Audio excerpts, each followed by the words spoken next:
And thank you, Sophie, for inviting me. It's great to be able to talk about my project, see if people are interested. So I'll first just mention briefly what the project is, and then I'll go through the talk, which has some broader elements to it as well. So in March, I started working on this. It's a project at WSBRC, the county's Environmental Record Centre. We hold all of the records of wildlife that are observed in the county, and we distribute these records to ecological consultants, conservationists to help protect wildlife. And this project is one that we took on a year ago, and it's to recreate the ancient woodland inventory. So that's a data set that identifies all of the ancient woodlands and other wooded habitats in Wiltshire. So that's what I've been doing since March. Okay, so I'll start with the talk. And the talk starts with 13,000 years of woodland history. And the reason why I'm talking about this is because I think this is where my interest comes into ancient woodlands. It's about how they have been shaped by both ecological factors like climate change, but also human history. And those two themes are intertwined in shaping the ancient woodlands that we have in the county today. Then I'm going to talk about why do conservationists care about ancient woodland as opposed to recent woodland? And it's because of the ecological value. So I'm going to talk a bit about that. And then finally, I will run through the specifics of the project, not in too much detail because it's a big undertaking, lots of elements. So yes. Sorry, Euan, beg your pardon for interrupting, but could other people go on mute? Oh, they have just done that because there's been a bit of background noise going on and I don't know where that's coming from. If it's not me, I'll try and not move my chair too much. Oh, okay. Maybe it is. It might be me, yes. Got a squeaky chair. Got very squeaky chairs here. Oh, right. Okay. Fair enough. So yeah, I don't think I need to tell you, this is a typical Wiltshire view. And the landscape now is fairly open, but we do have woodlands, typically fragmented and also not evenly distributed. So like this view from Roundway Hill and Devizes, you can see woodland in the foreground on the escarpment of the chalk, patches of woodland in the vale below, and not very much woodlands far in the distance on Salisbury Plain. So how did we get to that state? Well, I guess the place to start is 13,000 years ago, when there basically was no woodland in Wiltshire or even Britain at all, just a little bit of shrubby vegetation. But that was because the climate at this point was much colder than it is today. So I've taken a picture from midway up Alaska, basically, because that's got a similar climate to what it would have been like 13,000 years ago. So when the climate started warming, and it did this relatively rapidly over a couple of thousand years ago, trees started to return now that the climate was suitable for them. And the tree species that we gained were the ones that survived in Southern Europe in refugia. And we didn't get many tree species because those refugia were quite small. So we started with a vegetation a bit like Scots pine and silver birch, something like you might see remaining in Scotland today. And the climate continued to warm. And already by 8,000 years ago, we had the trees that form our native ancient woodlands today. So there was a lot of oak and hazel, there are other species like alder and aspen as well, and significantly much more lime. I've got a picture of, and not just any lime, small leaf lime, which is different today. This is a very rare tree in Wiltshire, and it's isolated, restricted to a few ancient woods. So this is the traditional view you might imagine. We've got a high forest with a dominance of canopy trees, but also complex vegetation made up of understory and ground flora. But it wouldn't have all been like this because of these. Hopefully you can see that. That's an example of an auroch, which is an ancient, bit like a version of a wild cow. And there were large herbivores like this roaming the countryside, creating open habitats. So you would have seen some areas like this, which is similar to what we call wood pasture today. So a mixture of open areas like pasture created by grazing and wider spaced trees. And then humans were there from the Ice Age pretty much, but in the Neolithic, we developed agriculture. And that's when clearance of woodlands started. Initially, it was quite patchy and temporary, but eventually it did create open areas, particularly on the chalk downlands. So this is the first bit where our history kind of explains how ancient woodlands are today in Wiltshire. We have very little ancient woodland on the downland, and that's because it was the area cleared first with the lightest soils, so easiest to start farming on. And then skipping forwards rapidly again to actual recorded history, and the first real records of land use, the way that Wiltshire's land and trees were distributed, was the Domesday Book. So I have a little a scanned entry from the Domesday Book for Bromham, and I've highlighted some figures. So I can't remember the exact. It's like some acres of pasture and also some meadows. But the word that's really key here is silua, which is means woodland. And so they had a measured area of woodland in Bromham of, I think it was 5 leagues long and 3 leagues wide. So I worked out it was not more than 2 kilometers squared, I think, roughly, in Bromham. So already, given that Bromham is a lot bigger than that, already the vales had also been cleared. So people had moved from clearing the chalk downlands to the vales, but they stopped. They left some woodland. Oh yes, and there's another interesting, people have actually gone through Domesday entries, tried to calculate how much woodland there is. So this kind of represents that distribution, which is already fairly similar to the distribution today. So that demonstrates the continuity of ancient woodland way back to medieval times. And there's more evidence for that. So in a couple of centuries later, we have the forests. So these weren't continuously wooded areas. This was a legal designation, which was basically ring fencing an area of land for the king's use, or for him to kind of delegate that use of the land out to the forest warden. And they were more wooded than the rest of the land. And that's why the king was protecting them from use. It was about making money. So if you making money from the timber, so they could charge people to come and extract timber. Also, it was about venison. So you had this idea of the king going out and hunting in the ancient royal forests himself, but probably not so much. I think it was more about a food generation and also selling the rights to go and hunt. So by this time, woodlands were valuable.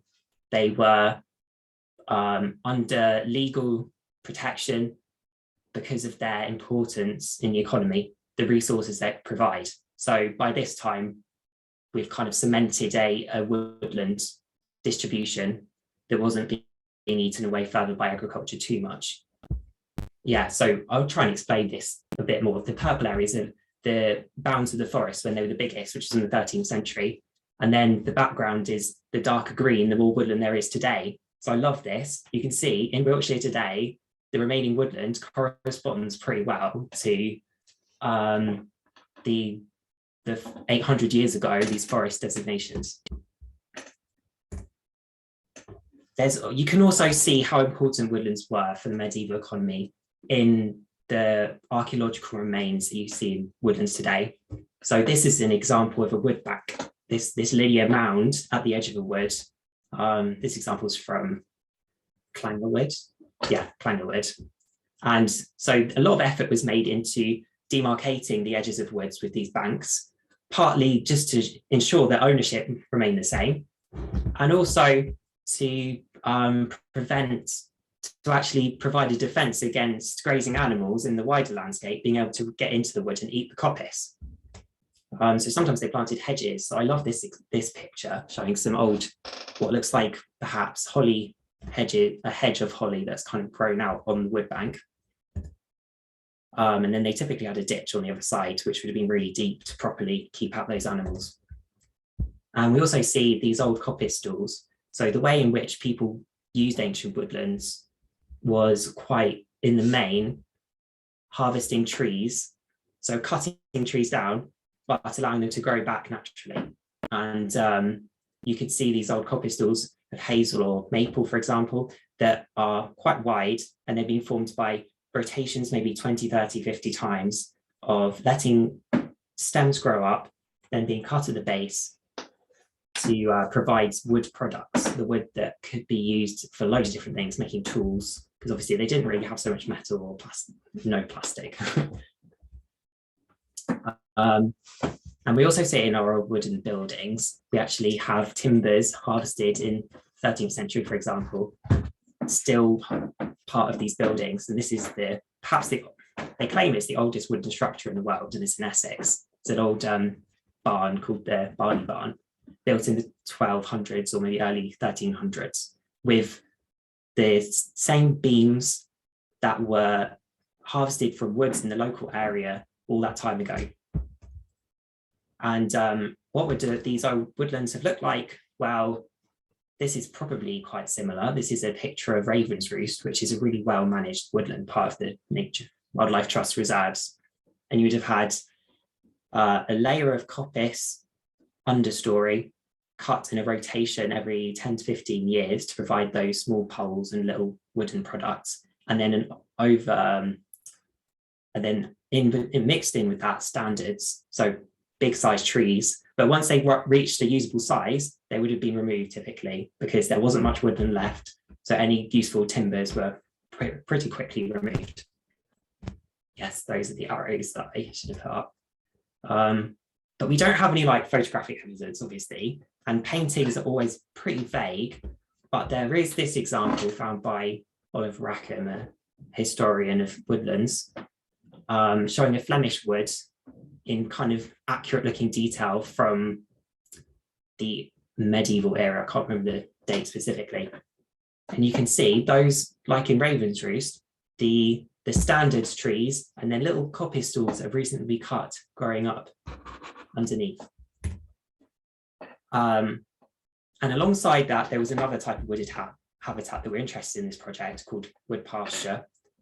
Like ancient woodland, trees were cut, but they were cut higher up. So this is an example of an old hornbeam tree called a pollard that's been cut above head height, because grazing animals were an important, grazing animals were also being kind of produced in this area, allowed to graze around, producing wide open spaces. And this is habitat is where we see ancient trees typically. So ancient trees need this space to get really old. If they were in a wood, they would be outcompeted and probably die before they got ancient.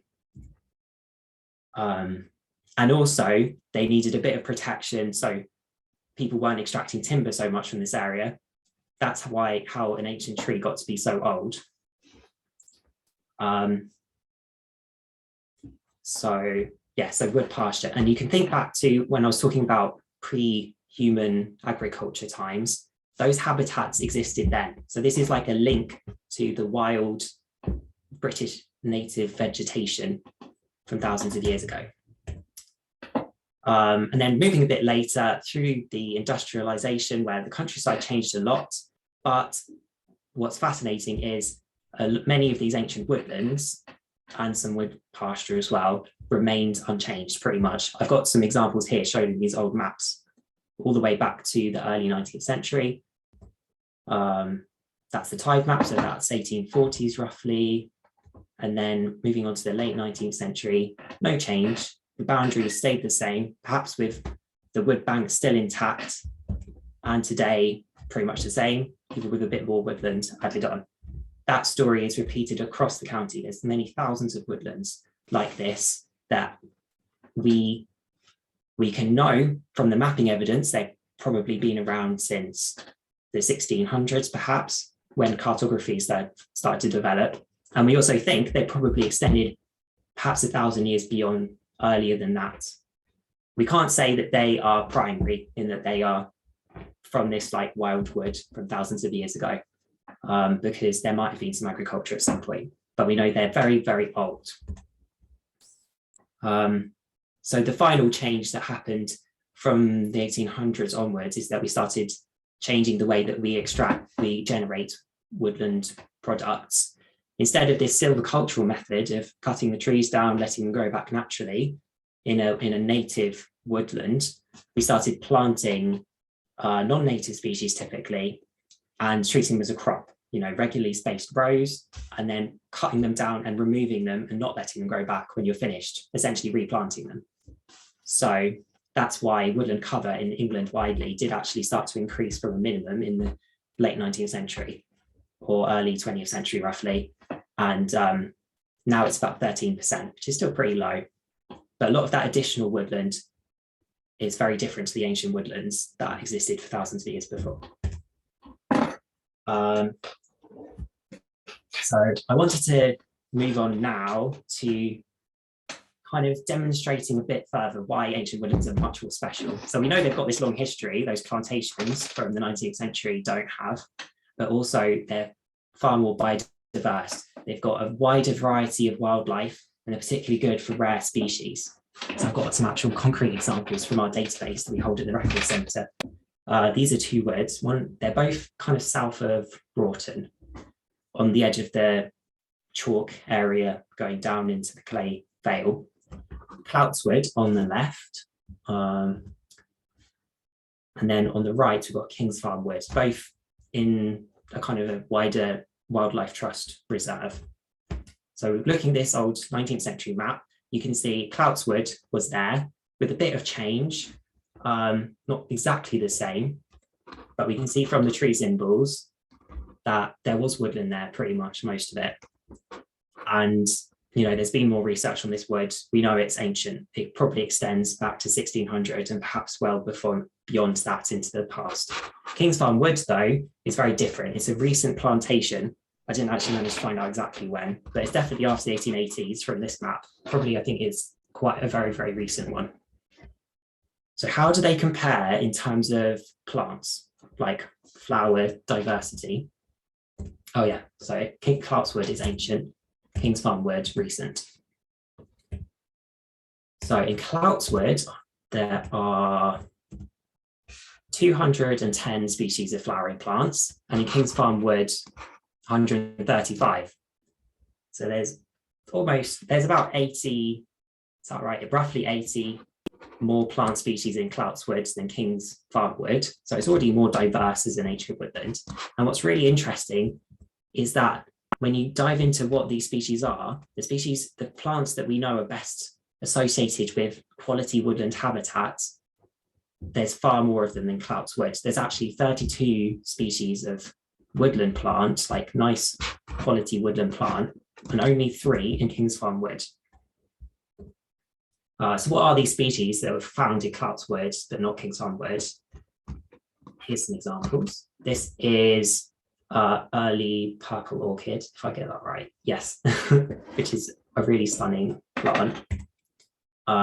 This one is wood sorrel. That's wood anemone. And this is ramsons, or wild garlic. Oh, and my favourite one, herbs. So they're all found in ancient woodlands, and very, very rarely do they actually make their way into the recent plantations from the 19th century. So I've actually done a bit wider kind of analysis showing each of these points is a 1 by 1 kilometre square of Wiltshire. First on the left, you've got those squares that have ancient woodland in them. And the higher up they are, the more of these woodland plants there are. So typically you can get anywhere up to 50 woodland plant species in these areas of the county with ancient woodland. And then in the middle, we've got areas of the county with no woodlands. Unsurprisingly, not many nice woodland plant species. And what's amazing is when you look at the areas of the county with recent woodlands, but not ancient woodlands, there's pretty much no difference to having no woodland at all. So recent woodland is just not got the same diversity of botanical life as ancient woodland. And this was a fact that became readily apparent to ecologists in the 1970s and kick-started the kind of ancient woodland conservation movement. But it's not just plants, there's also the same story with invertebrates that are associated with these plants, like the pale-bordered fritillary. And also with slightly less glamorous species, like these saprophilic invertebrates, which rely on dead wood. So ancient woodlands typically have a lot more dead wood habitats than recent woodland because they've had the time for trees to die, and those woodland like to fall to the forest floor and last for a long time. And also cuter things like dormice are pretty fond of an ancient woodland because of all that hazel coppice.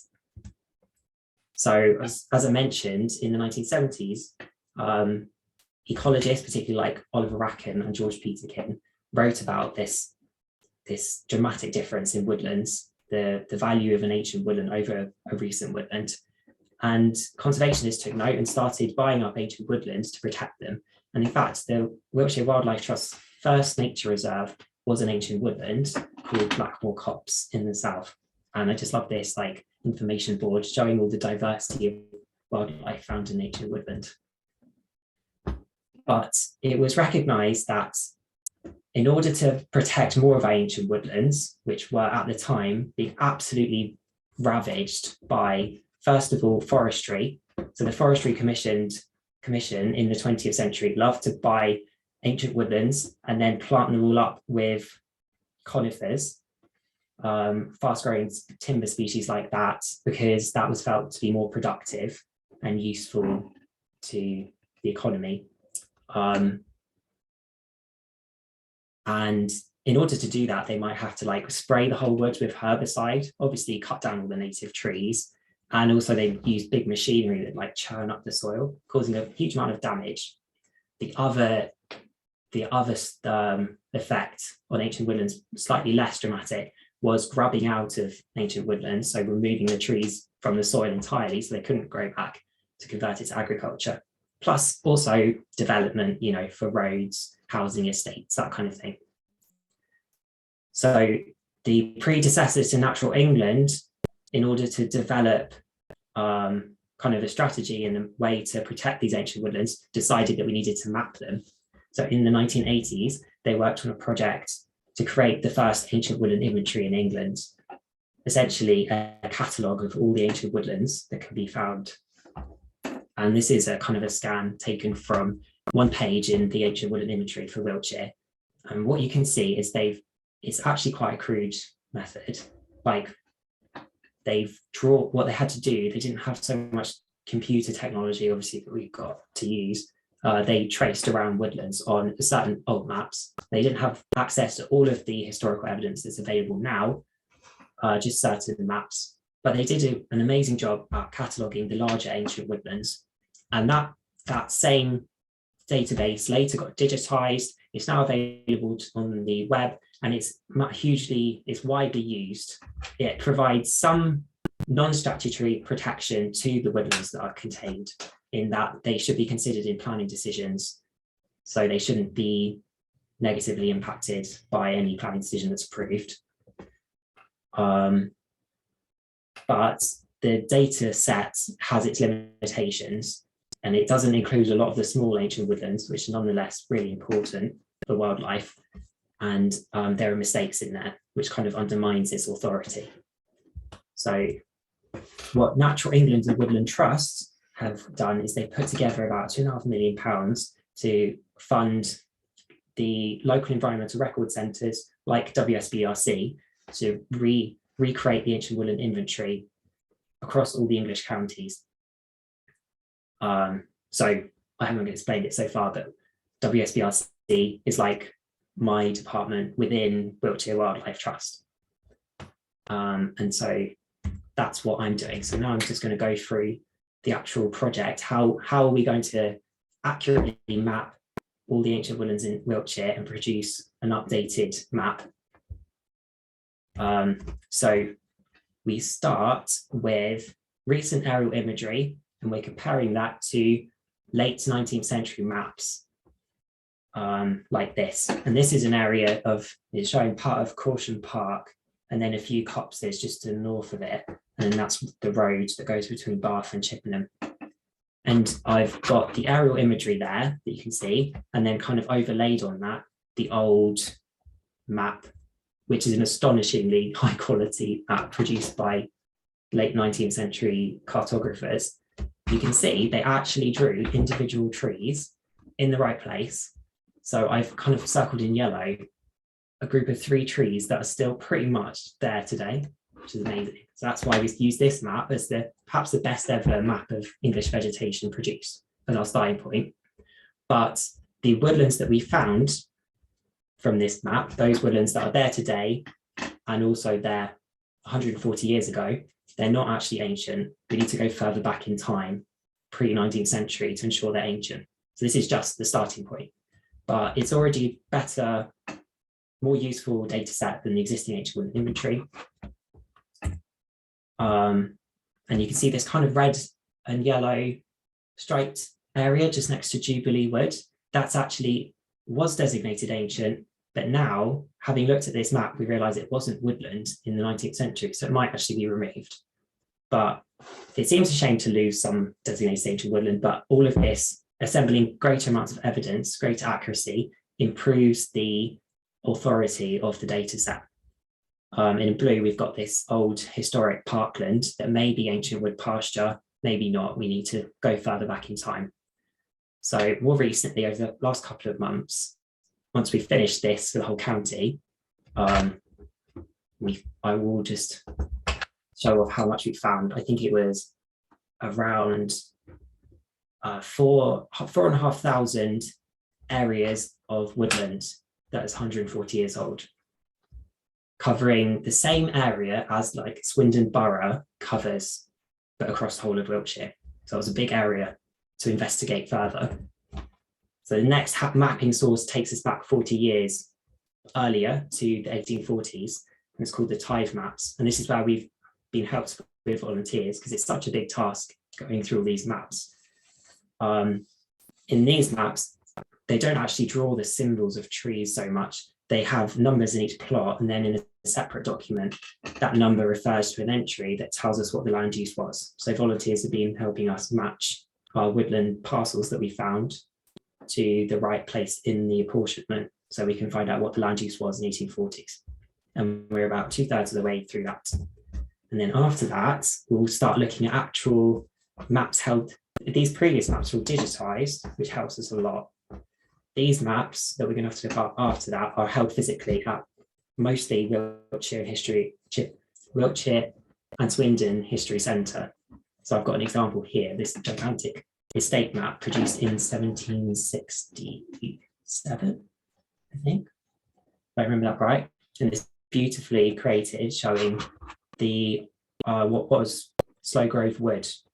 You can just about see there, which is now Green Lane Wood, which is about 1/3 of the size as it was back in this time. And we'll go to assemble as much evidence as we can from historical maps. And then after that, we're going to have to fill some gaps because not everywhere has a good historical record. We'll do that by going out on field visits to ancient woodlands and wood pasture and looking for those distinctive features that I talked about earlier, like the old coppice stalls and wood banks and ancient trees. And that's the plan for next spring. Field sites, and then we assemble the data set, make a decision on each woodland. Is it ancient or is it not? And then give that information to Natural England for assembly into the Natural England's wider data set. So I can't remember what I was going to say for that. Oh yeah. So hopefully that will protect more ancient woodlands, and they are under threat still a little bit from development. That's what captures the media attention, really, like HS2 destroying ancient woodlands. They're also under threat from lack of management. Like for centuries, people were extracting vast quantities of wood from ancient woodlands, and that actually helps the biodiversity of them because you need light in ancient woodlands for those ancient indicator species of plants that I showed you earlier, and also for the invertebrates like the butterflies that rely on them. And a lot of ancient woodlands are not managed like that anymore because it's not economically productive. It's cheaper just to bring in our wood products from like Poland or from Scandinavia than it is to extract them from our own ancient woodlands. So we do feed into that. We can raise awareness a bit to landowners as we do field surveys about the importance of good ancient woodland management. So the picture I shows is what coppice looks like if you just ignore it and let it grow up into big tall trees. You don't cut it to the ground like has been done for centuries before. And the ground vegetation is not very interesting. Those coppice stalls will start to die because they're kind of crowding each other out and shading each other out. So we can hopefully get some more ancient woodlands look amazing like Raven's Roost does. So how can you help? Well, we need some additional funding to make it up to the completion of the project. So if you can, please follow this link, which I put in the chat to donate. If you want to get involved with the field surveys, we are currently kind of planning this, how is best to approach it, because we've got a lot of woodlands to visit. So I'll be releasing more information about how volunteers can get involved in the spring. But we're going to make a mailing list to keep in touch with everyone who's interested. So I'll put this email address in the chat. And if you want to keep in, like, hear updates about the project, just email this address and say, please add me to the mailing list, and I will. And I'll put that one in the chat as well, because it's such a long, such a long email address. So thank you so much for listening to my talk. I hope I was not, yeah, I think I was about right length. And yeah, feel free to ask any questions. Thank you. Thanks, Euan. Very, very interesting. Yeah, any questions to Euan? I got a few, but if everyone else wants to go first, that would be good. Questions? I think Dorothy has a question. Dorothy Robertson has asked, oh yeah. Dorothy, do you want to unmute yourself?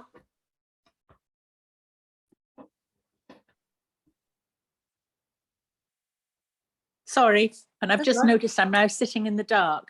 I just wondered how much cooperation or lack of cooperation you're getting from the landowners, whether some of them are a bit worried about having some of their woods designated as ancient. Yeah, that's a good question. We haven't contacted any landowners yet, so I don't have anything to say about Wiltshire landowners. However, Devon started doing this project a few years before us, and they've already done a couple of years of field surveys, and they got a reasonable response from landowners, it sounds. Like they got a, was it 10% or 20% return on the blind letters they sent out inviting field surveys. And the way that they approached this with the landowners was saying, not like, oh, we're going to look for ancient woodland and try and designate it. They said, well, we need evidence in order to develop the inventory. And if you let us on your land, that evidence might be counted against the woodland being designated. So it could go either way. So actually, that's more of a neutral way of approaching them. Yeah. But we will have to see. Tricky one. Yeah. Yeah. Thanks, Dorothy. Okay.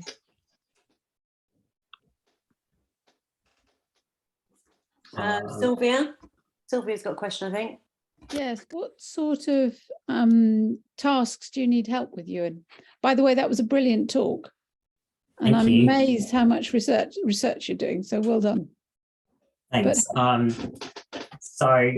So far, we've kind of created this online volunteering project where it's all about data entry. And I've been sending people maps, and then I've created a web app where they enter the data. And it's quite a complicated task. It's perhaps not massively enjoyable. It depends what kind of person you are. So I do plan to create another one of those opportunities for getting these names that were on the late 19th century maps. So it'd be typing in names that you see on the maps, because there's too much for me to fit in to actually do that. And what's amazing, if we could get some names from those maps that are not on modern maps, they've actually been lost. So we're kind of reviving the names of these old woodlands. So that's one specific thing, which I still need, is in a work in progress. I need to get that developed over the winter. And then when it comes to surveys, there's two ways that we're going to approach it. First of all, I think we will have groups of volunteers who have some botanical knowledge to help us find these ancient woodland plants, because that's the main source of evidence from the ground. And also, I'd like to, and actually it might be interesting to hear what people would be interested in doing, but also a kind of a more self-led process where people can, in their own time, go to an ancient woodland with public access, like with footpaths that are designated as public rights of way, and then collect records, basically pictures of any plants they see that look cool, or these ancient trees in wood pasture, or just the general, what does the habitat look like, and then submit those pictures to me. And that saves me a lot of just running around Wiltshire, going to random places. So that's, again, something that needs to be developed, but I think that's probably the approach we take with volunteers who don't have the time to commit to a very full, very intensive survey process, and also you don't have as much botanical knowledge. Well, there's a group in Great Bedouin which might be able to help, because it's a very active footpaths group. And Yeah. if you could give them the right information, I'm sure they would collect information and send it to you. Oh, amazing. Yes. Well, That would be great. Put my email in the chat. Thanks. Yeah, I'll try and take that down before we all lose the chat. Thank you. And then Tony has a question as well, Tony Caravan. Thanks. Yeah, again, very interesting, Euan. It chimes a lot with what I'm trying to do in my local parish, which is get people much more interested in wildlife and habitats. We don't have a lot of woodland, but we do have one or two, which I think could be relatively old. Certainly, they're on the Victorian Ordnance Survey maps. Yeah. But a couple of questions. One is, first of all, I might have missed it, but what do you classify as ancient? Was it pre-19th century? Oh, no, I didn't actually say that specifically. The definition that Natural England uses is wooded continuously since 1600 AD. Okay. But in practice, it's kind of, there aren't very many good maps from the 1600s. So if we can get good mapping evidence back to the 1700s, perhaps mid 1700s, then I think we're probably pretty certain that's ancient. And that's also an improvement, because the original inventory basically used maps going back to the start of the 19th century. So we're still improving the evidence. Okay. Yeah, because I think obviously tithe maps and things and all sorts, but I mean, that would, there's a group of us who are interested in local history anyway, so I think it could be something that worked together quite nicely. The other thing was about veteran trees and ancient trees. And is there a sort of linkage between those? Because there's quite a bit of interest in recording those, isn't there? Yes, there is. I think the Woodland Trust has made like a ancient tree inventory, which is citizen science led. Yeah, they're really important for the wood pasture sites, where in order for us to designate it as ancient wood pasture, we're probably going to need to see some ancient trees in there. I think that's part of an important part of the definition. So do you, would that be helpful to know, or well, you can access those records, can't you, obviously through the Woodland Trust, but I mean, are you sort of linking them together at all to provide evidence? I will do, yeah. I will you got time. Use that data set. Yeah. Which is fairly good. Like, Savernake has been quite comprehensively surveyed, it seems, on that. But there are certainly gaps and opportunities to add, to go and collect more ancient tree sightings, really. Yeah, great, thank you. We've got Julian as well, has got his hand up, and Claire. We'll stop with Julian. Thank you, Julian. Thanks, Euan. I was going to ask about the online sort of presence. When I tried to look at this, it was a bit distributed across different websites, and I was wondering if what you're doing is going to appear, incrementally online, or does it have to wait till you finish before we can see anything, sort of thing?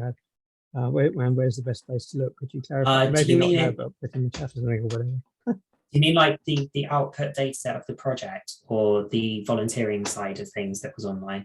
Well, I was wondering particularly about what maps there were, and that were developing or whatever, and whether we could see those anywhere. But of course, the other side is interesting too. The historical maps. So there's a website which I can put in the chat called Know Your Place.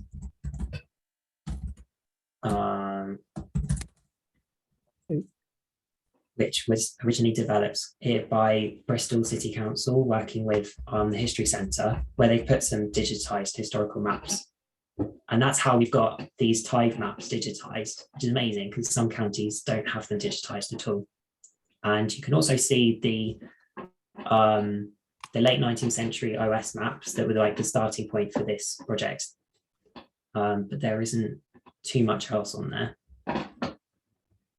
Does that answer your question? Yeah. Yeah, thank you. And sort of, is the output of the project appearing anywhere, or if not, when will it? So a few years down the line, like maybe sometime in 2024, I think is the current scheduled time, the final output will be published by Natural England, like as an open government license, so anyone can view it. And they'll put it on Magic, I think, this website that DEFRA has, which comes up if you just search for Magic in Google. Okay.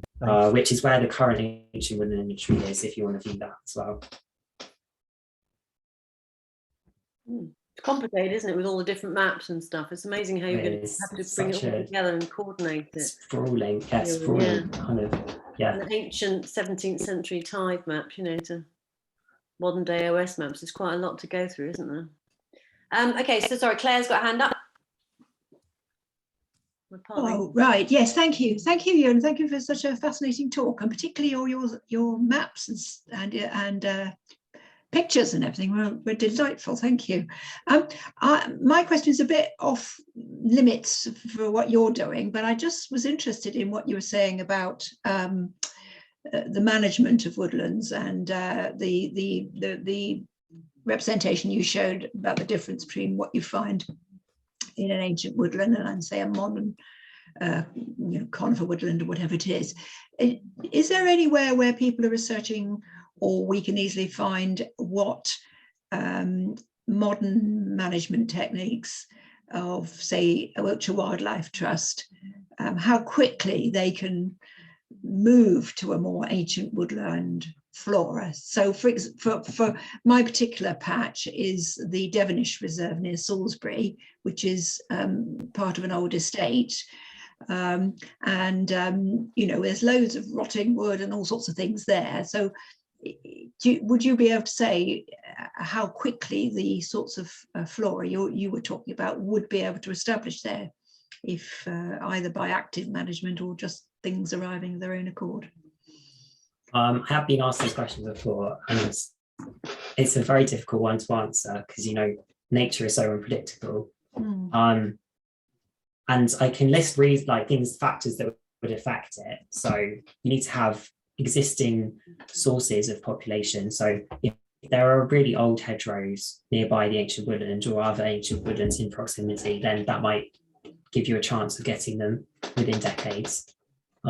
People have actually measured like the rate at which an ancient woodland plant can move along a hedgerow, and it's like 1 meter a year that they found for some species. But also it depends what condition is the woodland in. Like, has it been fertilized, perhaps by spray off the nearby fields or by having been used as a plantation or something? That's going to reduce the chance that those plants can return because they'll be outcompeted by less interesting plant species. Also, how much deer there is grazing, because there are typically a lot of deer, and those plant species are very palatable. They'll be eaten quite easily. So it's a difficult one to answer. And in terms of places to look for information, I think the Woodland Trust has got a decent amount of like woodland management information. About the Wildlife Trust, I don't know so much really. I've put something in the chat just because I use it in my job, the Field Studies Council, that they've got a good guide to ancient woodland species as a good starting point, and it's only about £3 or something, or £4. Oh yeah, I've seen that. Yeah, that's good. Yeah, so that's I was sort of the force behind my question is partly the sort of expectation management of people who are you know, creating new woodlands, and they're suddenly going to get, you know, wood anemones and all sorts of beautiful, lovely things. Well, they probably will get nice things, but they're not going to be A1 things, are they? No, yeah. Still valuable habitat to create in the right place. Hopefully not replacing some other habitat, but yeah. Yeah, thanks so much. It's really such an interesting talk. Thanks. Well, yeah, and we have a problem obviously in Wiltshire that we've only got 10%, I think, of our land covered by trees, where I think England is 13%. So yeah, if we're going to hit the Environment Act target of 17%, we've got to do some planting of new woodland, I guess, isn't it? And then, you know, maybe we just need better understanding of the management thereof so that we can make it as productive biodiversity as possible. I also think there's a lot of work to plant trees, but that's not strictly necessary, because if you just leave land in Wiltshire, we have the right climate for it to just turn back into woodland naturally, albeit slower than planting trees. But that makes a lot of interesting habitats as a transition, like scrubby stuff. For instance, nightingales have declined a lot, and they rely on very thick, dense scrub in order to nest. So if we could have more natural regeneration, which presumably is cheaper than buying trees and planting them like by hand, that would be great, I think. But not on the like lovely chalk downlands, because we don't want to lose those chalk species. So it's very difficult, isn't it? And the butterflies as well that are up there, and the birds. I mean, it's got everything, isn't it? It's a whole ecosystem in itself. I think you have to take a different approach to what a forester would do. They want to make regular, neat rows of trees that are so each tree is like the same, so they can sell it for a good price. Whereas if you want to make a nice biodiverse wood that also is good for carbon sequestration, you probably want a greater diversity of structure. So maybe some coppice, trees of different ages, and that's a lot of effort to make that actually happen. Yeah, it's more of a patchwork approach, I suppose, isn't it? I've just realised Sylvia had asked something as well. And she said, what would you like to happen after your project? She's put that in the chat. I would like another for the future. I would like another very interesting project to work on like this personally. But in terms of ancient woodlands, what I've seen that's quite exciting is in Suffolk, where I'm from. There's this group of guys that have their own business of extracting wood from ancient woodlands and using that, selling it on as a profitable business. So they're being paid by landowners just to do it, not being paid by conservationists who are funded through donations. It's like an actual commercial venture, properly and sensitively managing ancient woodlands. And then also we get all the useful stuff out of it, like the woods that we could use instead of, you know, really expensive gas and other products. I think that's really cool. So it'd be great if there was more of that. You need to balance so they don't use up too much of it. Yeah, there's a value in just leaving areas just to turn into old high forest as well. Yeah. And sorry, Bill's got his hand up. Yeah, I had a number of questions, and you've answered quite a lot of them on the way. But can you? First question really is: can you move an ancient woodland? Can you take up the soil? Oh my God! I think I've heard about perhaps some contractors doing that, like for HS2 or something. Yeah, but I'm not on the realistic thing. I know contractors say they can do it, but that doesn't really happen. I just want to know whether. No, it sounds insane. I have no idea if that works or not. But you think about what makes up the soil of an ancient wood. It's not just some particulates with a bit of organic matter thrown in. There's a network of mycorrhizal fungi linking up all of the trees. There's loads of different diversity of animal life in there. There's all the beetles. So it doesn't seem likely to work, and it's so expensive and costly to move soil. So you can't do it on a wide scale, can you? No. The last one I heard of, which was from somebody clear, was they were instructed to do it because they were quarrying afterwards and then turning it into a landfill. And actually they moved this ancient woodland, which that was part of the planning instructions. So to get their deal, they had to move the Yeah. foundation. And it didn't work. I mean, it just did not work. Although, you know, Oh, they okay. did what they were told. They moved it, but actually it all died when they moved it. So Yeah. it was a waste of time. I just wondered whether things had moved on. That was 20 years ago. So I just think whether there was any advance on that since then. It's not something I've specifically researched, so but I would be interested to know, definitely. Because HS2, of course, have destroyed 100 woodlands, and that's disastrous for the whole of the. So sad.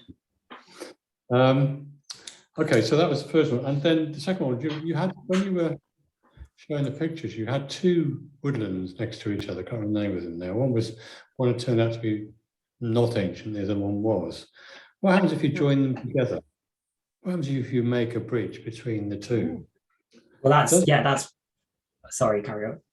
Yeah, I was going. Does that enable the ancient woodland to take over the more modern woodland? Allow all the flora and fauna to move across slowly, and would that be a good thing to do if we are identifying areas of ancient woodland, and there are more modern woodlands nearby? If we're joining together with some sort of green corridor, that's a really key conservation strategy to improve ancient woodlands, is creating those woody corridors. Like they could be actual plantations of woodlands, but also very wide, like hedgerows, not really cut down to the bone, can be quite good. That can allow butterflies and stuff to move along. So yeah, you do, but you need some sort of woody habitat to allow the transition, because the point of all these ancient woodland species is they can't survive in an open habitat like grassland or arable fields. Well, they very struggle to survive. So yeah, but that would certainly help improve the recent woodlands. So a group like Wiltshire Wildlife Trust or Woodland Trust or whatever, see that as a project once you've got all these ancient woodlands mapped? Because once you know where they are and you know where more modern woodlands are, there is the opportunity to start thinking positively. Yeah, I wrote a funding proposal as part of a larger bid for an ancient woodland, doing exactly that kind of work, mapping the ancient woodlands as part of the inventory work, hedgerows to connect them, and then identifying where we can advise landowners to like let the hedgerows grow a bit bigger or start planting some trees. Yeah. So there is funding coming forward for those then? Did you say? I'm not so sure about what the funding like environment world is like at the moment. That was a very specific bid from a landfill company for a specific wood, whereas there is this move in conservation to the to a wider scale landscape view of conservation, and there was meant to be the local nature recovery strategies coming on board in the next few years, but I'm not sure where that is now. It's not really my area, but that's the kind of thing that those types of strategies should be really good at. Yeah. Okay, so my final question, well, it wasn't, but it'll be my final question, is, and what happens to the ancient woodlands with the climate change impact? Oh, that's a fascinating question. So I did try to research this a bit because this is the Wiltshire Climate Alliance, so I thought that question might come up. And most of the literature is about what's going to happen to our plantations, because that's where the economic incentive is. So with ancient woodlands, I'm not that sure. First of all, the tree species that we have are native trees. They have a distribution that extends quite far south into Europe typically. So presumably they can get away with some increase in temperature, I guess. Also, but I don't know, other than that, that's difficult to say. It's you can imagine that droughts and stuff might have negative impacts, particularly in the summer.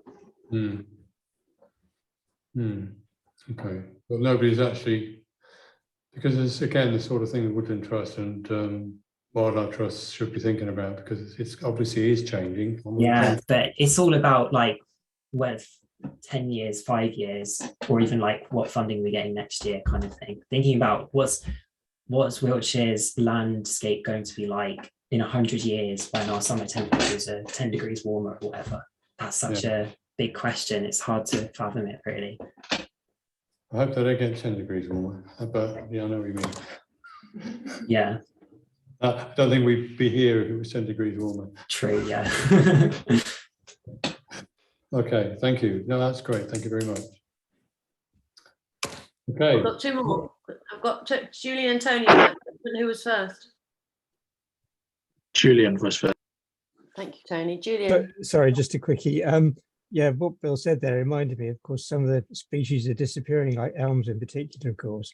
I mean, that must have changed the nature of these woods an awful lot, I guess. And I just wondered if you could mention, what it's been like, what species have disappeared over time and what others you're expecting to disappear and how that's going to affect things.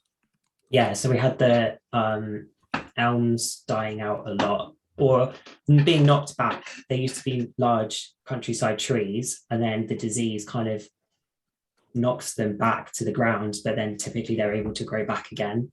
So you can see a lot of elms as small trees kind of suckering around ancient woodlands. And then there's obviously ash dieback now, and it's really obvious, like in Clark's Wood I was talking about, the way it's opening up the canopy. And then some of the reserves are going to actually have the ash taken out because of the danger it poses from falling branches. Well, supposed danger, yeah. So that's going to open up a lot of ancient woodlands, which in a way might be a nice thing. In particular, is then typically quite closed in at the moment, quite dark. So maybe a bit of extra light is good, but obviously we don't want to lose all our ash. That's a bit sad. That's very sad. And there's the threat of more diseases. So there's been this wider trend of more tree diseases coming into the country in the last few decades. And so we don't know what's in the horizon. So there are threats to oak, for example, from Phytophthora. So it's a tricky one. I don't know what kind of things are going to happen. Presumably, when you were talking, sorry to jump in there, but presumably, when you were talking about the fact that the last ice age there was nothing, and then trees arrived. Well, that was the same thing. I mean, trees arrived. How did they arrive? They didn't come on a boat. Yeah, well, there was the land connection with continental Europe, and it's just their dispersal mechanisms. They can produce seeds which can travel a certain distance, either through the gut of a bird or something, or through wind blowing them across. And yes, over hundreds of years, they quite rapidly move across continents, as long as there are source populations to come from. Yeah. But on the scale of human climate change, everything's so different because it's like decades, isn't it? It's the lifespan of a tree where the climate change is massive. Yeah, yeah. Depends on who you're talking to. Some people think it's coming quicker than that. Yeah, that's where I'm going to. Yeah, I think Julian sort of picked me to the post on that question. I think as I was going to ask about the ash dieback and obviously the the shifting species count you get. Presumably, actually, the recording there would be quite useful, at least to know as kind of establish a baseline, wouldn't it? In what way do you mean? Well, I mean, if you when you're recording ancient woodlands now, yeah, to know what the mix is and what species are present, and then be able to compare it, say, with 10 years on, if you have the funding for that, presumably, to be able to see, really see what the difference is, and due to climate change and whatever, and disease. Yeah, that's an interesting question. I hadn't actually thought about, because in the original ancient woodland inventory, or in the surveys that built up some of the evidence for it in the 80s, they did record the tree stand types, whereas in the current protocol, to save time, we're kind of going to ignore that. Mm-hmm. So maybe we should be recording what types of trees there are, what the stand types are as part of it, seems we are going to go to these woods and go to the effort of the access, permission and all of that. Yeah, or perhaps at least, key woodlands or something, just particular ones, so they can establish at least some sort of record. Yes. Yeah, I can't see why that it makes a lot of sense. And all the flora and the fauna, everything. Yeah. Well, it's a balance, isn't it? How many woodlands can you get through versus how much information from each woodland? Yeah. Yeah. Yeah, you And can't, time you and can do all money. the dung beetles, Bill. Oh, okay. You'll only be there for 1 year on one bit of woodland. Trying to find them all. Yes, it's when you start looking at it, it kind of spreads out a bit like those mycelium networks you were talking about, Euan, doesn't it? You think, oh, actually, Yeah. where could you go with this? You could research it, so much of it really, and it would be useful to know, but to say it's a balance, isn't it? Yeah, fascinating. Very Okay. fascinating. Yeah, it's really good. Thank you, Euan. No, Thank you so much. Really, really useful. Yeah, I mean, thank you for all those questions. They've been amazing. And it's been great to talk to people who are so engaged and interested in this topic. So yeah, thank